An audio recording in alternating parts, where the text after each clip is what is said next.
Hariom everyone, welcome to this class on Kathopnishad. We will start with the chanting first.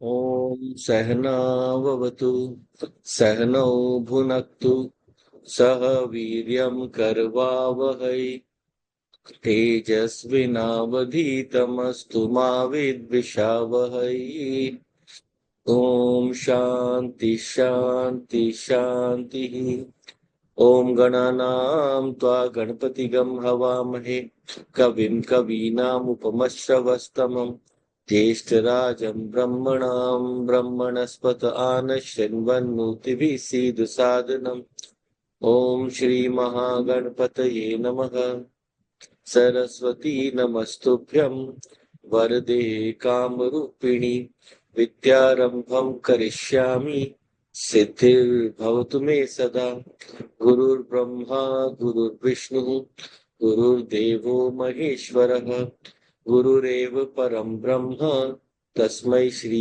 गुरवे नमः तस्मै श्री गुरवे Okay, so we were looking at this second chapter, second part, Dvitiya Adhyay, Dvitiya Valli. We are approaching the end of this portion. After that, there is one more. Second chapter, third part. So we just saw in the last three verses about how this consciousness is there in all beings, in all entities, and it's everywhere, inside, outside, and it is not affected by any of them. Na lipyate lokha dukkhena bahyah. So we saw this 11th. We'll just have a quick look at this and then we'll move to the next one. Suryo yatha sarva lokasya chakshuhu na lipyate chakshushe bhaya doshehi ekas tatha sarva bhutantaratma na lipyate loka dukkhena bhaya. So yatha suryah sarva lokasya chakshuhu. In the in a way, the sun is the eye of all the worlds. Sun is the power, the devata through which all the eyes see.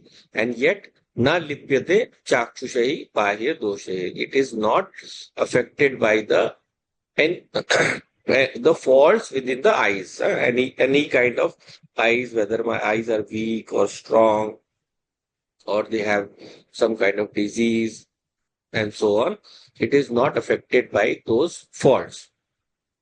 And ekas tatha sarva bhutantaratma. So just like the sun is in and through all the eyes, same way the sarva bhutantaratma, that consciousness which pervades everything, it is within the beings of the universe. Bhut here is not just the Panch Bhut, here it represents the beings of the universe. All the beings have as their inner soul, as their inner self, this Atma. And that same Atma, na lipyate loka dukkhena bahya. It is not affected by the sukh and dukh that reside in the minds of all the beings. It is just the Sakshi Chaitanyam. It is the witness consciousness of all of those thoughts. So when we look at the consciousness, we should always look at it as the source. So we have used different examples like the light, like the heats, Agni, and then also Vayu. So all they seek to represent that this consciousness is in a way subtle, and the subtle is always more all pervading than the gross, and the subtle controls the gross, right? So here in this 11th verse, sun is the substratum of all eyes, yet it doesn't get affected by their faults. Same way, soul is the substratum of all individual souls of all beings and doesn't get affected by their joys and sorrows. So there is another Upanishad, Aitari Upanishad, where it says that the sun has entered all the eyes and sees through them. Right? This is why we call the Upanishads and the Vedas as Praman. Whatever they say, we accept. So Praman does what? Praman reveals something about the nature of a substance, which we cannot see with our normal eyes. And then we can apply, after which we call that Praman Shruti. After that, we can apply the different logic, Yukti and Anubhuti. We can see whether it is logically sound, and also whether it is my experience also, right? So we can always see that there is the light in the universe through which we can see. Without light, we cannot see. That means the sunlight or the light is connected to the eyes. It is it has a relationship. So all the eyes need light to see objects. That is how sun is the Devata. It illuminates. Devata is what? Devata is what illuminates. जो प्रकाशित करता है, जिसके कारण जाना जाता है, because of which something can be known. So what is the sun in the total the samashti? That is the eyes in the vyashti individual. A total is sun. In the individual, it is eyes. So so whatever be the faults of our eyes, we saw our eyes may be jaundiced, or eyes may have certain defects. With age, they change. With age, we cannot see things very clearly. We have to wear spectacles. So because of that, but still that doesn't affect the light. The light remains the same. Same way the Brahman is the Atma of all the jivas. He isn't afflicted by their pain and joy. So due to sentiency, the non-sentient has properties and faults. When the sentient is there, then we can tell that there is a fault in the mind, there is kama, krodha, lobha, moha in the mind, there is a papa vritti in mind. So in the bhashya also of this mantra, Shankaracharya Bhagavan says that the mind contains all these pap and punya, which are related to our dharma and adharma. So when we do dharma, we get good situations, then we have punya. And when we do adharma, we do something wrong to someone, then we get papa, and then we get the tough situations we have to conquer. So we will look at it more in the karma theory also in the 13th verse. So here, because we have seen due to sentiency, the non-sentient properties and faults can be known. Faults are there. Man mein rag, dvesh, kam, krodh hai. Faults are already there in the mind. But they will not be manifest until the consciousness is there. So because if the reflection of consciousness doesn't happen, then the ahamkara, the reflecting consciousness will also remain jada. The I sense, the ego sense will be jada. Unless the consciousness is there, it will be jada, like in deep sleep. So just like a cloth or pot, ahamkar will be also like that. We will be like jada. So when we are sleeping, our body is non-sentient, insentient. हमारी body कुछ नहीं कर पाती. So when we wake up, then only the consciousness starts to activate the body. Right? So just like the defects of the reflection and the mirror don't touch the reflected object, the defects of the superimposition also don't happen at the level of reality. The defects of the man, buddhi, and all the objects of the universe, they don't affect the consciousness. Like we saw the example of the light. My hand is there, the light is getting known where the hand is. If the hand goes to another place, there also light will be known. But the light will not be affected. If I keep my fingers straight, then also the light will go. Light will illuminate. If I bend it, that does not mean the light will bend. The shadow of the finger will bend, but not the light. Light will not bend. So consciousness will not have any kind of defects that are seen in the normal worldly objects, right? All the worldly objects, they are not affected by this, any of the defects in the consciousness, right? So here Yamaraja has dealt with the nature of Brahman. From mantra 8 onwards, we were looking at 9, 10, 11. We saw these three things where the Agni Drishtan, Vayu Drishtan, Surya Prakash Drishtan is there. So here we have seen in this verse the Surya Prakash Drishtan. So Ekaha Tatha Sarva Bhutantaratma. Similarly, untainted is the Atma Chaitanyam, which is in and through every living being. every living being has this Atma Chaitanyam. And Bhut we saw, it's the beings of the universe, Sarva Bhutantara. And they are not, the Atma, it doesn't get affected by them. Na lipyate lok dukkhena. And why it is not affected? Because Bahya. It is Asangaha. Bahya means basically something that is above or something that transcends. Something that transcends. So therefore, here Bahya means it is not just physically above, means it is apart also and through them also, and therefore it does not affect them. It does not, just like something is not affected by the proximity of another object. Right. So just like we take the common example in scriptures, the red rose or a red flower and the crystal. We place them side by side, then the crystal does not get the color red, but it appears red. उसको लाल लगता है, right? But actually it is just a superimposition. Same way, Atma doesn't have any kind of superimposition, right? So so if you can compare it to like a movie screen. So in a movie screen, you are watching the movie, and when the movie is playing out, then there is a flood coming in. Does the flood make the screen wet? The flood doesn't make the screen wet. Or there is some fire. So will the screen burn? Then you will need a new screen. So no, that will not happen. So therefore, so therefore, it is unaffected by because why? Because that screen is asangaha. It is not attached to what is being projected onto it. Right. So in this way, the screen is unaffected. So then we go to the next one. So this and the second next verse, 12 and 13 and 14 and 15, they are interrelated. So we'll see. Eko vashi sarva bhutantaratma ekam rupam bahuda yaf karoti tamatmastam yenu pashyanti dhiraha tesham sukham shashvatam netaresham. Once more.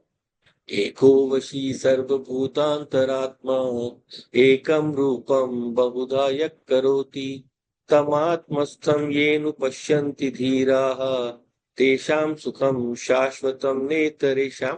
So eko vashi, there is one that is the controller. Vash means to control, but it also means something that is independent, right? Eko vashi sarva bhuta antaratma. There is that Atma which is present in all the beings, which we saw in the previous verse also. Sarva bhuta antaratma. It is one only, and from inside it controls. Sarva bhuta antaratma. It controls everything. Why? Because it is subtler. Sukshma hai in substance. So always the subtle will control the gross. Subtle will always control the gross. If there is electricity flowing through that, then electricity will control. As long as electricity is there, the bulb will burn, otherwise not. So the subtle will always control the gross. And then what does this Atma do? Ekam Rupam Bahudha Yak Karoti. It is of one unified nature. It is one only. But then it projects so many beings, so many things outside of it. It projects all the names and forms of the universe. And Tam Atmastham yen anupashyati dhiraha. Dhiraha is a wise person, the viveki person, the one of intellect. And so Tam Atmastham, so that person, he sees that Atma within himself, within himself. So we'll look at this within thing also. Yen anupashyanti, he sees that anupashyanti. And for that person, when he sees that this Atma, the Atma outside, the Atma in all the beings is the same as my Atma, then what happens? Tesham Sukham Shashvatam Na Itaresham. So for that person, he attains to the highest Sukham. Sukham Shashvatam. He has the highest Sukham. And Na Itaresham. For other people, it is not available. Itaresham, other people. So that highest joy is not available to these other people, all the common people, because they do not know their own nature. So they see someone as separate from them, right? So they see another body as separate from them. Then they because someone is separate, they have all the kinds of, all the problems. That someone is better than me, someone has something more than me. So all the faults of the mind, they appear when we see separation. As long as oneness is there, there will never be any problem. Who will you have a problem with? That is the main thing, right? So Eko Vashi Sarva Bhutantaratma. The inner consciousness of every being, one and the same. It manifests all the different forms of the universe, right? So this knowledge of this Atma, it will give us unbounded joy and unlimited peace. And just like initially we see the examples, no different examples where there is an illusion. So in illusion, a magician is producing something out of the hat, a rabbit is coming out of the hat, or we see a mirage in the desert, or we see uh, something that appears like something. No? Sometimes we are just walking outside in the dark and we see a tree and suddenly it will appear like a person. Hmm. And it is not fully clear. When we go close or when we check, then we find no. So, or the the rope will appear like a snake, or that same rope can appear like anything else, depending on what shape it is sitting. It can appear like a necklace, it can appear like a stick, it can appear like a flowing stream of water. One day I saw something lying on the ground. I thought it had rained, so water was flowing. That is how it appeared. So same way, Atma also becomes all the objects of the world. In the earlier days, you had this nut. They used to perform different kinds of shows for the king, and they would take different forms, and someday he'll become a king himself. Someday he'll become some other historical character. So they would change their voice, and sometimes they would also become dressed like a woman. They can take up all kinds of dresses. Same way, Paramatma also is the one who takes up all of these names and forms that are available to us in this universe, right? So, if we look at this mantra, it is a very complete mantra. The first two quarter lines, they are talking about Paramatma.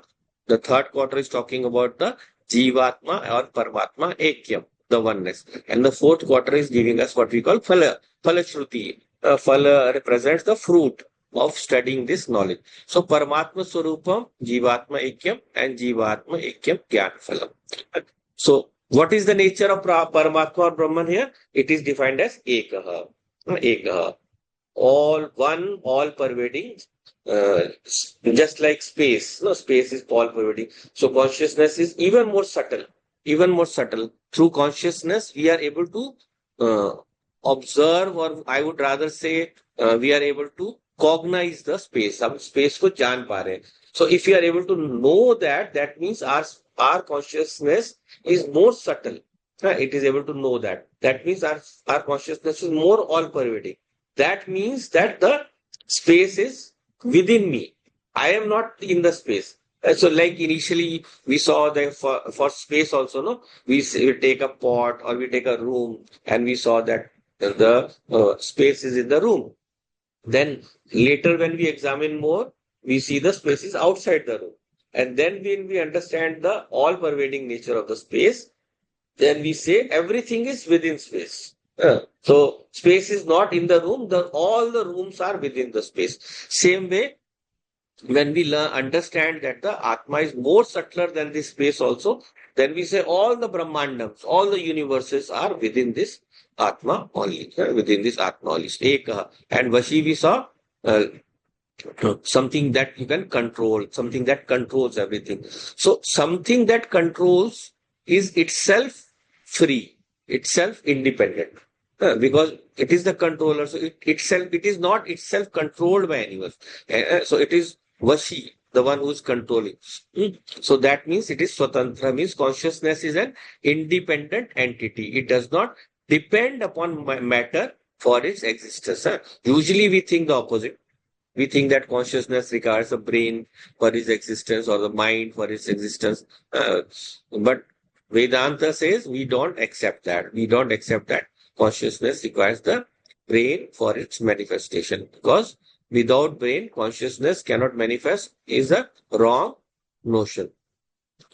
Because we know that without brain, consciousness can exist. So consciousness exists without brain, but it manifests through the brain, just as the electricity is existing in the bulb, the fan, and all the instruments, or any Shakti. Any Shakti is existing, the Shakti will empower all of these objects, and therefore it is more subtler. Therefore, Vashi here is Swatantraha And where is this consciousness? Sarva Bhut Antaratma. So it is the very inner essence, the ultimate content of every living being. So this word we have seen in all the three previous mantras also. So it is like the consciousness, we say it's like a sutra, invisible thread behind all the beads of a necklace. So all our bodies and all the beings and all the objects, they are like the beads, all different beads. So some are like emeralds, some are like pearls, some are fake also. It is up to us to think which one we want to be. And some flowers, no, they all strung together with the help of this invisible thread called Chaitanyam. In the Gita also there is the that this Atma is like a thread that is running through all of them. So what does this consciousness do? Ekam Rupam, remaining in its own changeless, non-dual, invisible nature. Ekam Rupam. It is a group. It has no divisions, no parts, no duality. Yet Bahuda Jat Karoti. It seemingly becomes many. So that is why we use a technical word for that. Vivarth Upadan Karana. Vivarth Upadan Karana. Vivarth means something that is projected. The projection is not real. It's just a projection. If we see that. So always bear in mind that when we talk about consciousness projecting the world, this is, we can look at it two ways. When we look at our normal worldly way, संसारिक बुद्धि से देखते हैं, then we think, then we cannot explain how something can become many and still remain one. हमें ये बुद्धि में हमारा घुसता नहीं है ना. So normally the normal way of saying this is it projects. But this is what we call the Vedantic view. But there is something we call the Vedic view. So the Vedic view goes one step further, where it says that you can understand it as a projection, because otherwise the logic will not get through to you. नहीं तो logic नहीं समझ आएगा. But always understand Atma is supra logic. Logic से भी परे है. Because so that without coming into parts, it can still manifest the many. बिना parts हुए भी वो सब कुछ बन सकता है. Without getting split, it can become the many. So that is also there. Why? Because two reasons. Logical reason. First is if something is infinite, then it must have all the finites within it. कुछ चीज अगर सच में अनंत है, तो सारी शांत वस्तुएं उसके अंदर होनी पड़ेंगी. Otherwise, you will not call it infinite. Like you take the example of maths. In maths, you have the number infinity. So infinity contains all the numbers. And it does not get modified even when you add a number or when you remove a number. So infinity minus 1 crore is also infinity. Infinity minus 10 is also infinity. Infinity plus crore is also infinity. So any number, small, big, fractional, anything you add. So that is a practical, verified mathematical formula. Practically verified. So if you can understand that way, same way you can understand Atma also.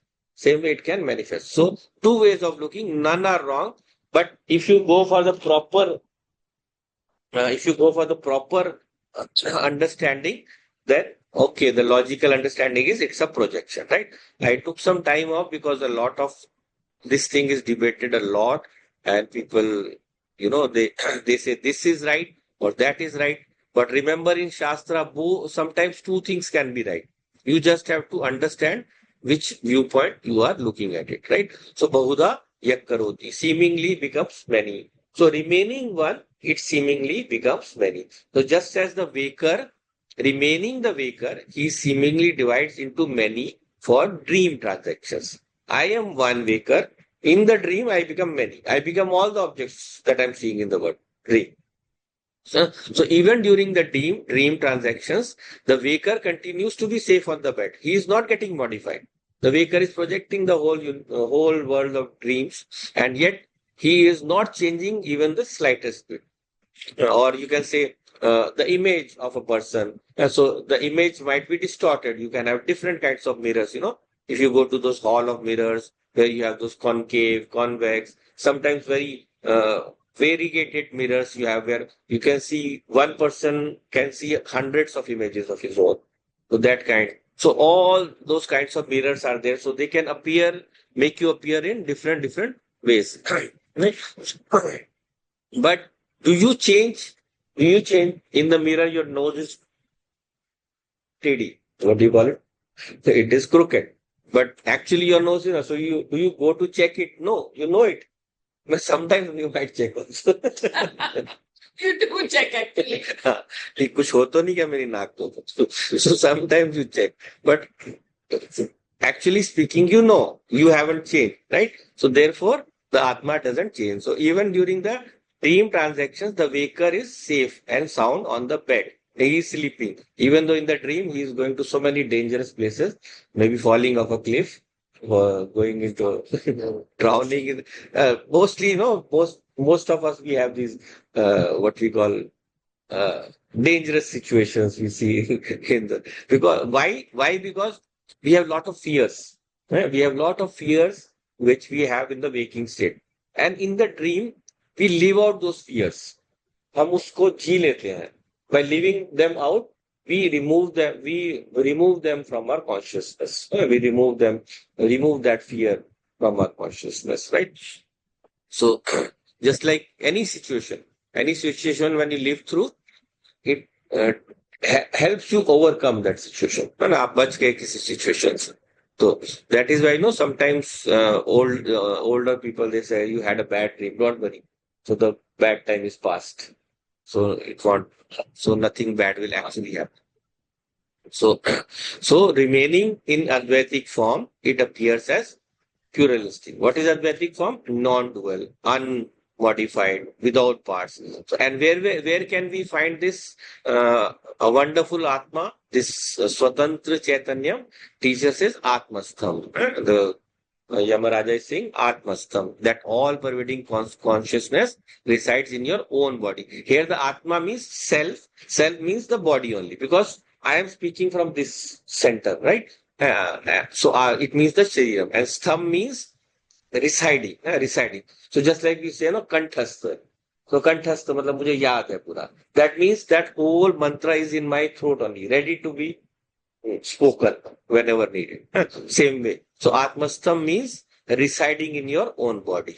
Situated, you can say. Stham, sit, situated in your own body. And what is residing? The all-pervading, individual, seemingly pluralistic consciousness in your own body. And in what form is it in your body?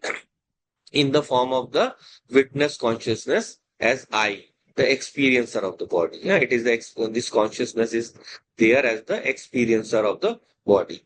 वही जान रहा है शरीर को, मन को, whatever the thoughts are in the mind, right? So when we say in the body, don't search for it in the body. You will find everything other than consciousness, right? Why? Because consciousness has no shape. So if you go inside and you search everywhere, you will not find. Someone told there was a child and the father was teaching him that this big tree has come out of the seed. So he said, "Oh, but how did it come out? So is there a baby tree inside that?" He said, No, it is there in potential form. So he said, "Oh, okay." So then he went and took the seed and he took it part by part apart. He's taking out the cotyledon, he's taking out the inner petals, and inside. Then he said, "Nothing inside there. There is nothing." So these things that I see, they already are left outside. When the plant grows, those parts remain outside only. So yet the tree grows. So it is there in unmanifest form. It is there in unmanifest form. Why? Because this Atma has no shape. उसका आकार नहीं है. So it can take up the shape of the body, but it is also outside. Why outside? Because I am knowing everything outside of me. If my consciousness did not reach there, then how would I know? अगर मैं जान रहा हूं तो मैं कैसे जान रहा हूं? Because मेरी चेतना वहां पहुंच रही है, मैं तो नहीं जा रहा वहां. I am not going there. So my consciousness is reaching everywhere. That is how I can know. Because we see that in the logic also, how we know something. So how do we know? Because there are two-stage process. What is the two-stage process? Vritti Vyapti, Phala Vyapti. So Vritti Vyapti is what? My consciousness is traveling out to the object, and it is also traveling with the thought. My thought is also traveling, and it is enveloping the object. So now my thought consciousness cannot take a shape. So my thought will take the shape of the object, and that shape it will carry into my mind. And there the consciousness will tell me, yes, this is a pot, this is a table, or whatever I see. So that is called phalavyapti, the knowledge that is born, that this is this object, that is phalavyapti. And vritti vyapti is the mind taking the shape. But mind cannot go out on its own. Man kya hai? Jad. So mind cannot go. So mind, if I'm saying, you can also say mind is going out and cognizing the, but mind is jad. Right? So mind needs the consciousness to reach the objects. So when it reaches the object, it will pervade them, it will envelop them, and it will bring back the shape.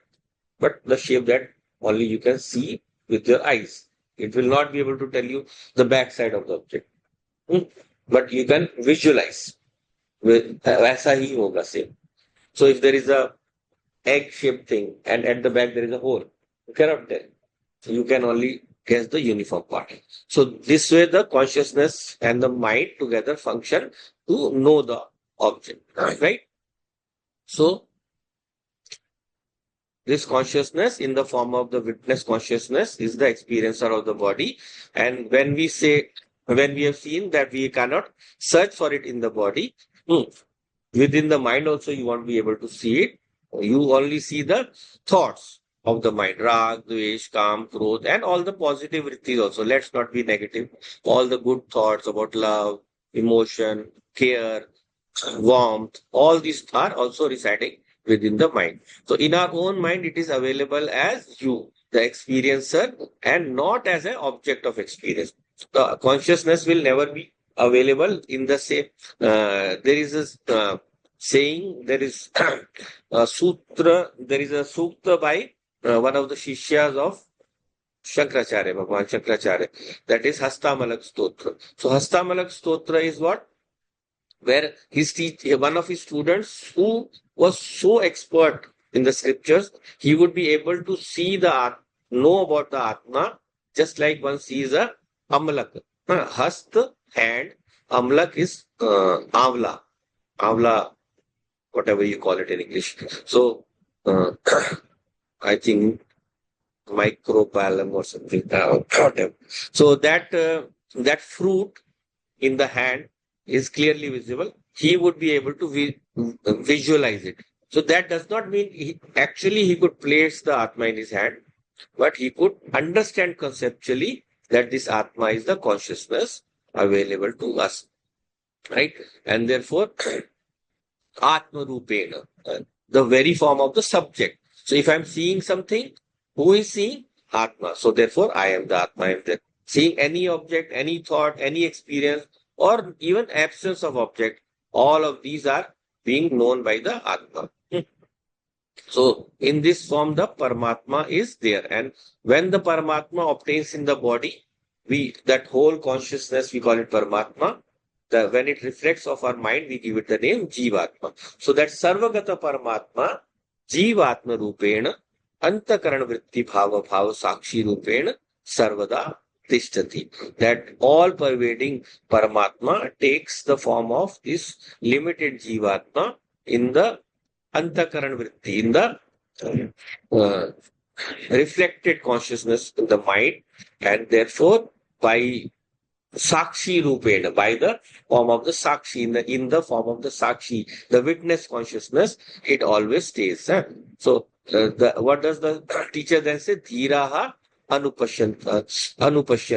Some only rare seekers recognize this fact. They are able to visualize. So, dhiraha we saw, it means vivekinaha. So dhir means someone who is brave, but also someone who has a lot of what we call enduring power. Dhir, someone who has the ability to hold something. Dharan karne ki shakti. He has the ability to withhold something within himself. Right? So dhiraha means someone who is strong, someone who is capable. So in case of knowledge, dhiraha means someone who is able to hold the knowledge of this Atma, this Atma Jnanam within his mind.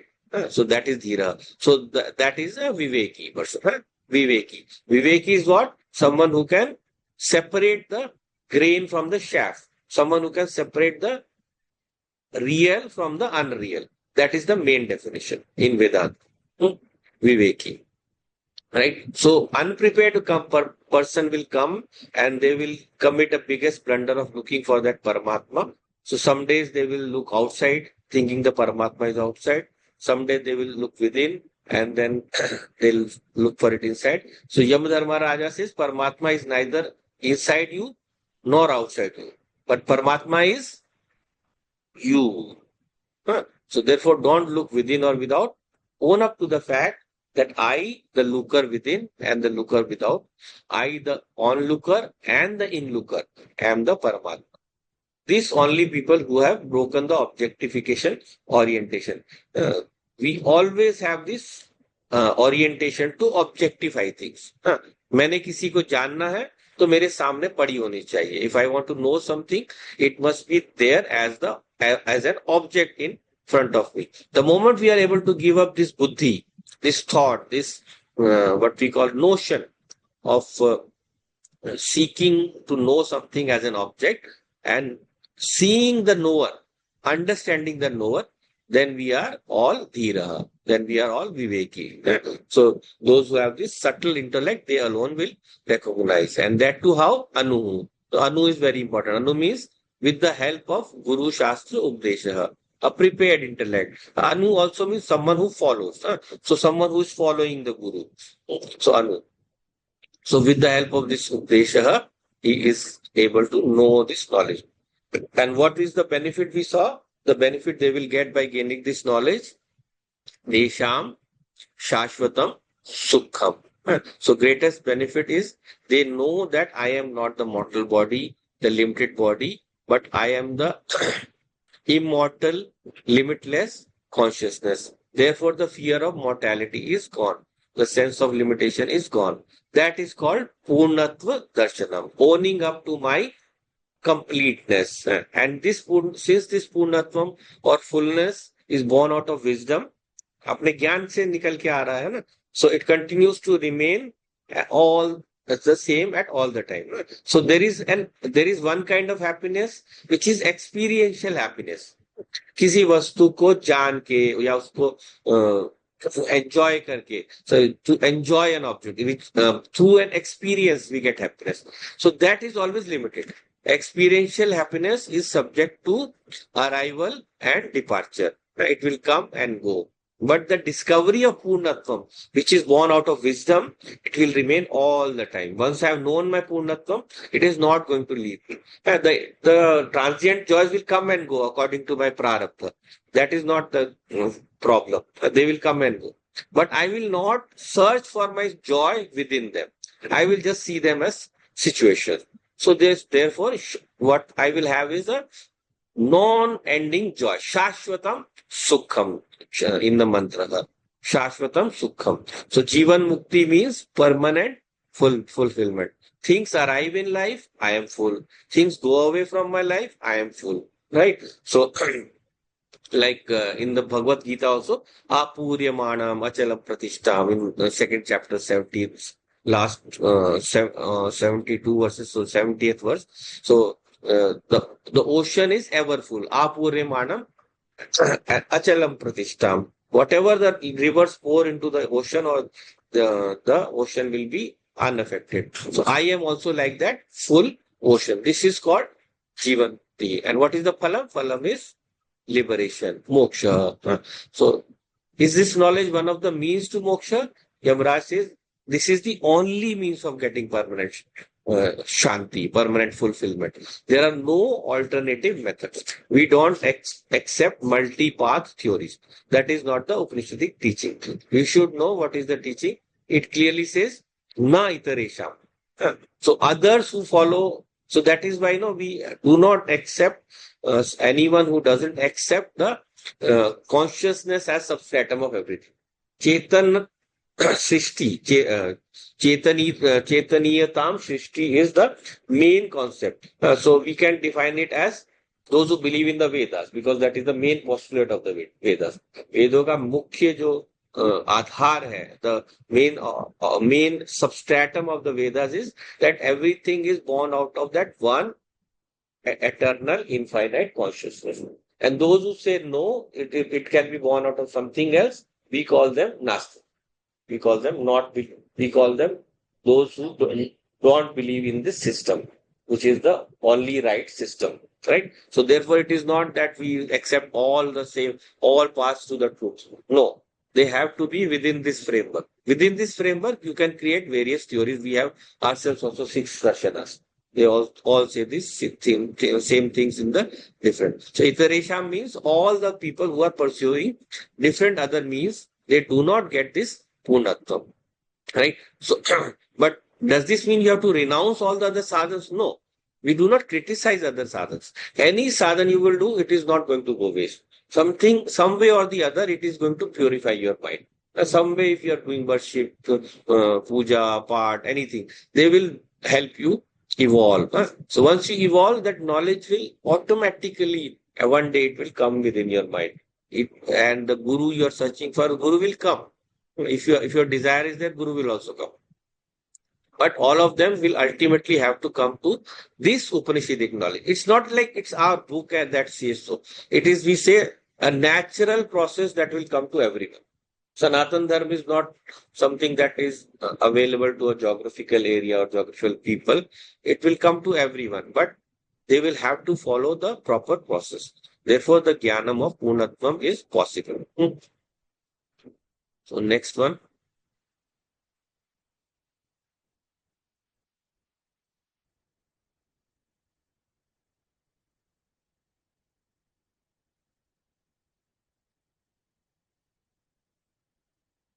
नित्यो नित्यानां चेतनश्चेतनाम् एको बहुनां यो विदधाति कामान् तमात्मस्थं येन पश्यन्ति धीराः तेषां शान्ति शाश्वतीं नेतरेषां. सो नित्यो नित्यानां चेतनश्च अचेतनानाम् एको बहुनां यो विदधाति कामान् तमात्मस्थं येन पश्यन्ति धीराः तेषां शांति शाश्वती नेतरेषां. So nityo anityanam, this consciousness, this which is present within the non-sentient, insentient. So nityo anityanam. So the and the chetanas chetananam. So chetan within the achetana. So this consciousness is chetan. It is functioning within the achetan beings of the universe. Then secondly, nityo anityanam. It is nitya, eternal, never ending. And yet it is functioning through the ending objects, all the objects that are with an ending. And eko bahunam yo vidadhati kaman. It is ek only, we saw earlier. It is one only. And but appearing as many. And yo vidadhati kaman. It gives all the karma phalam. And tam atmastam yenu pashyanti dhiraha. So again, the dhiraha, they see that atma, they understand the atma. That at the total level, it is the giver of the fruits of action. At the individual level, it is the enjoyer of the fruits of the action. And knowing this, knowing it as our inner essence alone, it gives us peace. Desham shanti shashwati and na itaresham, same as in the previous verse. So this same Atma is reflected in all the minds. It is subservient to none, but all are subservient to it. We saw the word Vashi also. So it is covered with Maya and hence it appears as many. So the cause, which is that one ignorance and the consciousness conditioned by it, is Ishvaraha. So that ignorance, when conditioned by the total ignorance, when it conditions the consciousness, जब वो चेतना को अपने से जोड़ लेता है, then that is called Ishvaraha. And then when that ignorance is conditioned by the many intellects, alag jeev, it becomes the manifold jivas. So now what happens? What do these jivas do? They do karma. They all do karma. Why? Because they don't know that they are complete. So they seek something from outside from them. So they try to achieve that. And then to achieve that, they do action, karma. And when they do action, they get fruit of the action, karma. So when conditioned by many intellects, it becomes the manifold jivas, and all these jivas, they are doing the karmas, and Ishvara will provide them the fruits. He will provide the fruit. How? Because he only knows what karma everyone has done. He is situated in the heart of everyone, every being as the antaryami, as the inner controller. And therefore he knows everything. When we were kids, our parents would tell us, don't tell a lie. If someone else might not know, but inside you, God is there. He is watching you. Bhagwan tumhare andar hai. So that is not just something to scare us in childhood. It is a philosophical truth which is proved by our scriptures, right? One infinite consciousness everywhere. So if there is to be someone who has to give our karma phalam, then that consciousness should be present in everyone. It should know all the actions being done by us. हर कर्म को वो जान रही है ना? So when conditioned by many intellects, it becomes the manifold jivas. So therefore, from the standpoint of the self, there is oneness.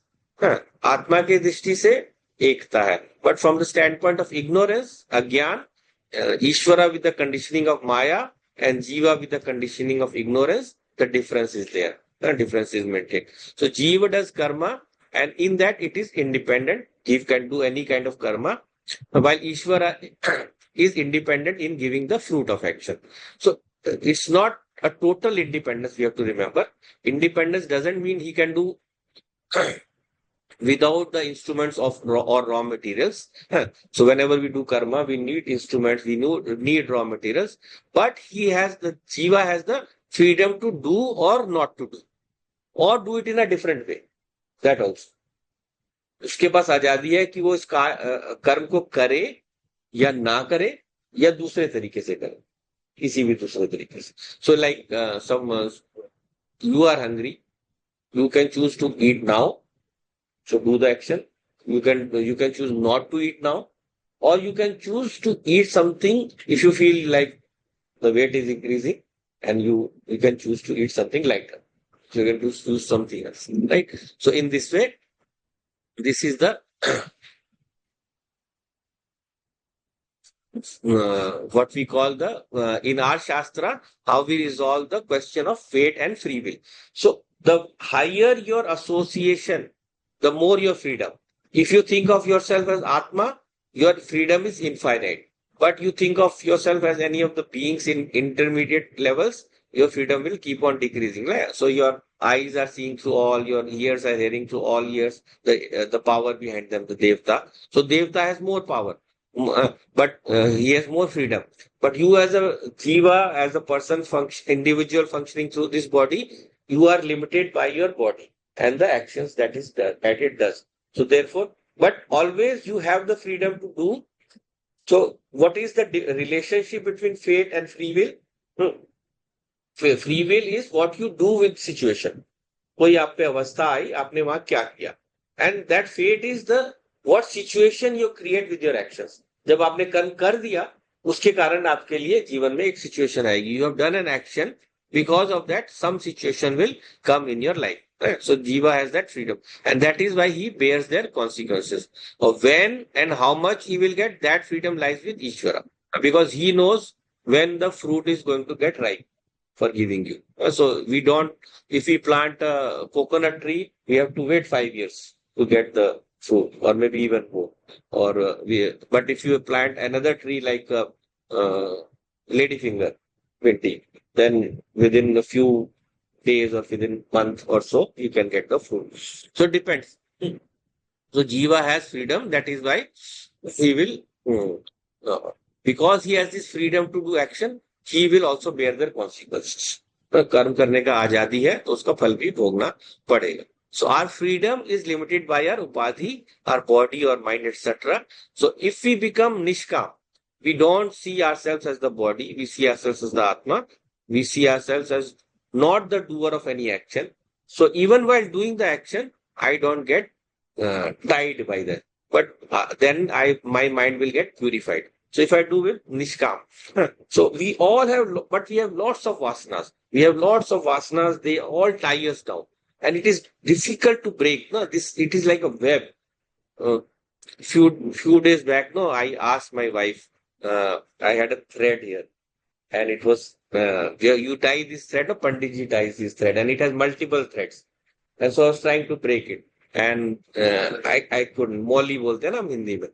So I tried to break it, and I couldn't. So I asked her to get a scissors. So she said, "No, you should not cut with the scissors. It's inauspicious or something."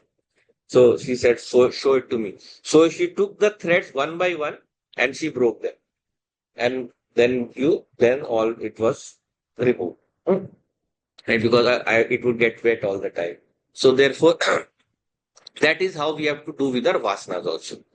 So whatever vasanas that we have within us, we should try to identify one by one, bring them to the surface, and conquer them, and break the hold that they have on us, not be affected by them, or not be overpowered by them. That is how we have to break this web of vasanas. So now all of these karmas that we do, uh, there are different levels of karma. It's a very detailed theory. Maybe we can see a little bit of it today. So the first factors of this karma theory is that uh, there are karmas that are decided for us in the universe. Some are compulsory, some are not non-compulsory, and some are prohibited. So we have basically five kinds of karmas which produce the different fruits. So we have Nitya Karma, the things that we should daily, like the morning puja, havan, agnihotra, etc. These are all Vedic karmas, not the normal activity. Then you have the Naimittik. So Nitya Karma also includes the Pancha Mahayagya. So Pancha Mahayagya is it is giving five offerings in the fire, but not just giving those offerings in the fire, but using that in their daily routine, right? So, Om Brahmanebhya Swaha. So that represents my pursuit, my respect to Brahman.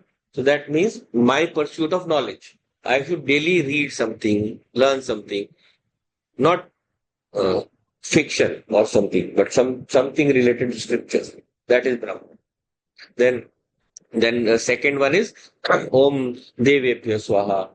So I should cultivate divine qualities within me, help everyone around me, talk nicely to people, so on.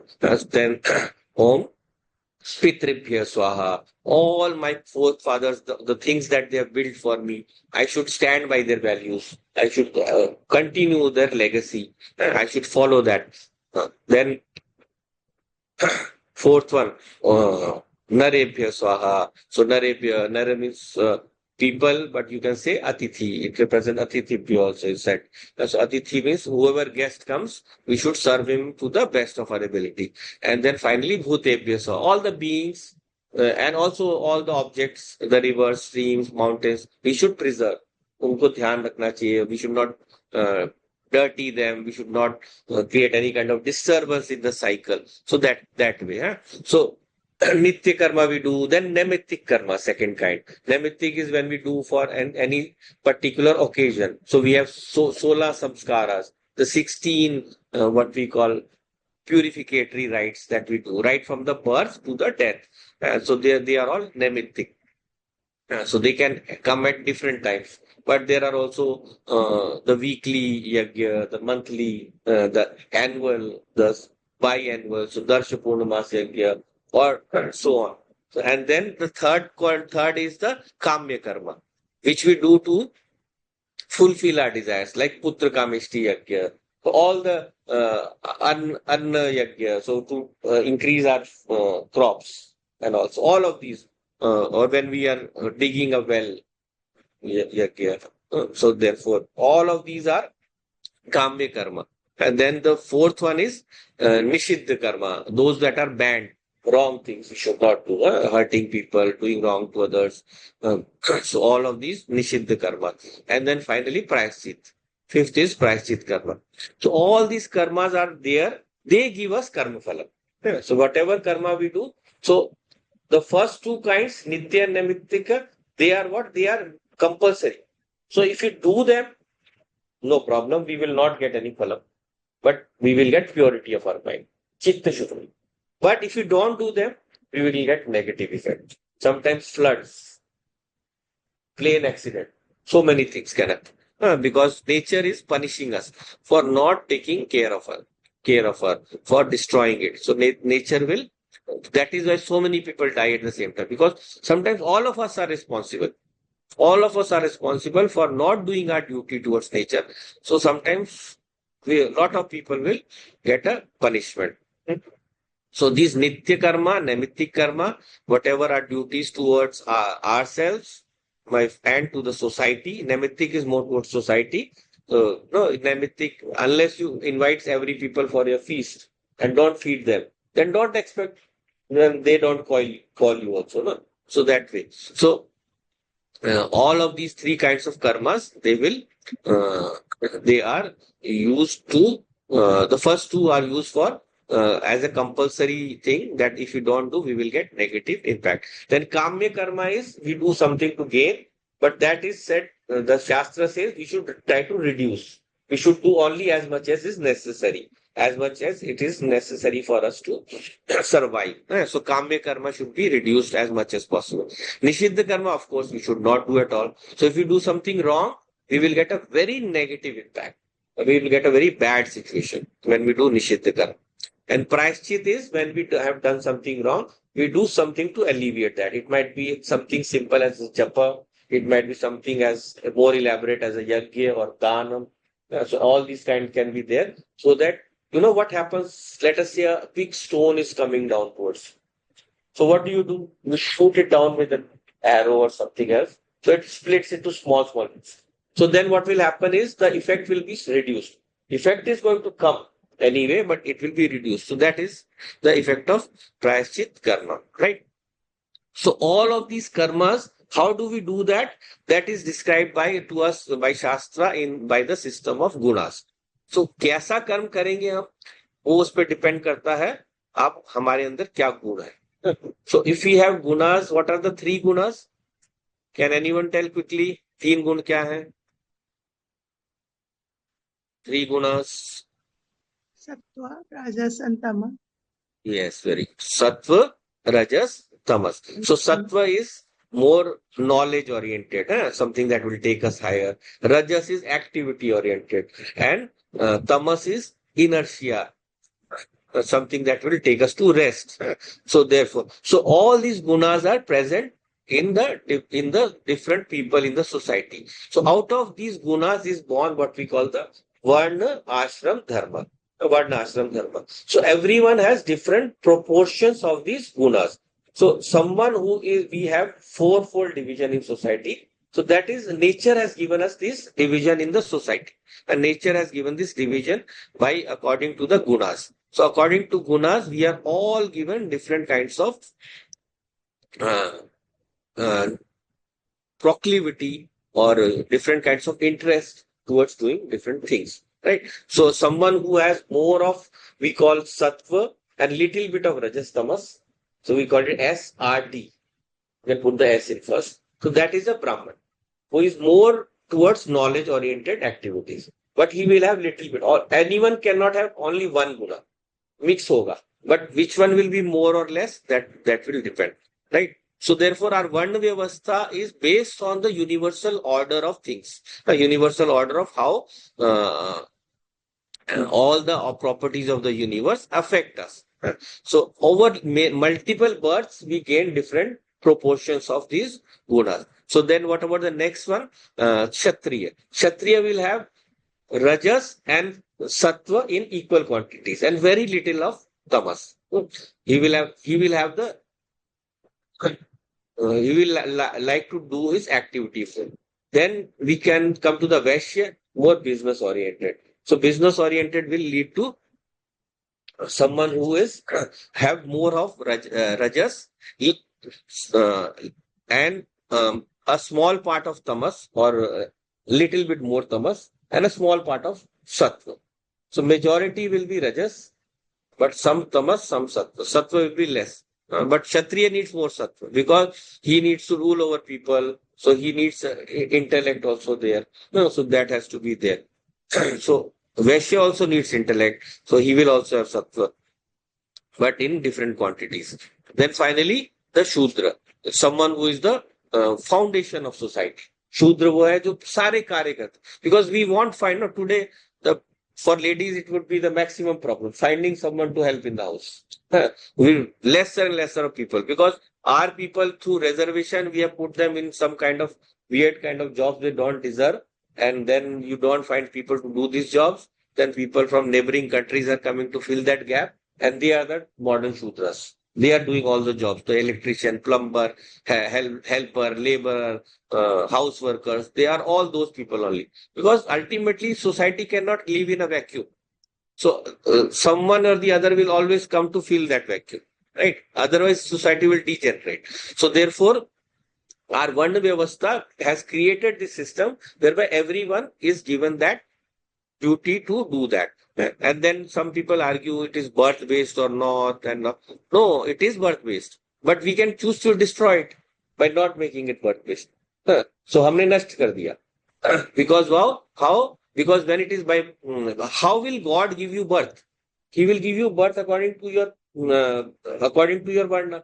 So therefore, Gita also says that guna karma vibhagasha. So according to guna and karma, you will have the different varna. So therefore, the Kshatriya will have one quality, Brahmana will have one quality. So according to whatever your inclination, you will be born in a family where you can live out that, where you can continue with that. So therefore, but today what we have done, we don't follow that. So now the person is not there who has that same mental. So someone is a Brahman, but Brahman by name only. He doesn't do any of the activity. Or someone is a Kshatriya, but he's doing business. All mixed up. So we call it Varna Sankar. Varna Sankar. All mixing up of different elements of society. So because we have not maintained the purity of this system, therefore it has become disrupted or disturbed. Or therefore it is not being followed. But that does not mean that the system is wrong. The system still exists. Still, people will have all these four gunas. They will be Vaishya, Kshatriya, Shudra according to their inclination. But today, they will not be born in those families. You will have to test them. And how do you test them? So earlier we had the Gurukul. So Gurukul, the Guru would test them. आपके पास क्या गुण है? Accordingly, he would direct them to that nature in life. Same way, today also, we have our different examinations, tests, and all of how we test the talent of children, and through them we can analyze who belongs to which varna, and accordingly we can give them duties. So that is the way our varna vyavastha has functioned all of these years, and today also it is as much valid. But we don't have to make if we don't have to make it birth based. The birth based is gone, but we can make it into quality based. Whatever quality is there, according to that, we can follow this Varna Vyavastha. Then we can give the right people in the right jobs. Otherwise, it will be like modern system now. Everything is mixed. So therefore, all this system is followed. This is a very long topic, but we can discuss more anytime. But time is short. So basically, all of these systems have come down from our culture in the Vedic times. So because of that, with times things change. So earlier, if you read the Vedic literature, you will not find a sannyasi. Have you ever seen a sannyasi in Upanishad or Vedas anywhere? You will not find a sannyasi. Because people there, by the Varna ashram dharma. Ashram is what? The four ashramas. Brahmacharya, Grihastha, Vanaprastha, Sannyas. So this also was another system connected to Varna. So according to your age, you will take up the different different motives of your life. Dharma, Artha, Kama, and Moksha. So all these were given to us by our system. So then what happened in those days? People followed that very diligently. So because of that, they were able to have very good knowledge. Atma Gyan was very easily known to them. So they didn't need to go somewhere outside to study it. It was built into our system. But then later on, other religions came, Buddhism came, Jainism came.